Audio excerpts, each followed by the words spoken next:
Guys எல்லாருக்கும் வணக்கம். மாம்பழம் வந்து சீசனே முடிய போகிறது. ஆகஸ்ட் வந்துடுது இல்லையா? நீல மாம்பழம் தான் கிடச்சிது. அதாவது செங்காய் பழம் வந்து இன்னும் ஃபுல்லாக பழுக்கலை. நீல மாம்பழத்தில் வந்து தோல் வந்து ரொம்ப ரஃப்பாக இருக்கும், கொஞ்சம் திக்காக இருக்கும். அதனால் கசக்கும், தோல் சாப்பிட மாட்டாங்க.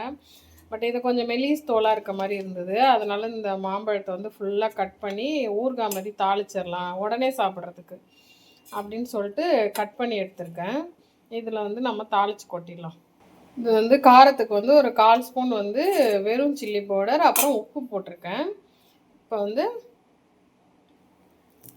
நல்லெண்ணெய் விட்டு கடுகு தாளிச்சிட்டு கறி லீஃப் போட்டுட்டு அப்படியே மிக்ஸ் பண்ணி விட்டுற வேண்டியதான். ஸோ மாங்காய் ஊறுகாய், இன்ஸ்டன்ட் மாங்காய் ஊறுகாய் வந்து மிக்ஸ் பண்ணி ரெடி ஆகிடுது. ரொம்ப டேஸ்ட்டாக இருக்கும். அதாவது புளிப்பு இனிப்பும் கலந்து காரம் எல்லாம் கலந்து இருக்கும். ட்ரை பண்ணுங்கள். தேங்க்யூ. இது ஃப்ரிட்ஜ்லேயே நம்ம எடுத்து வச்சுக்கலாம்.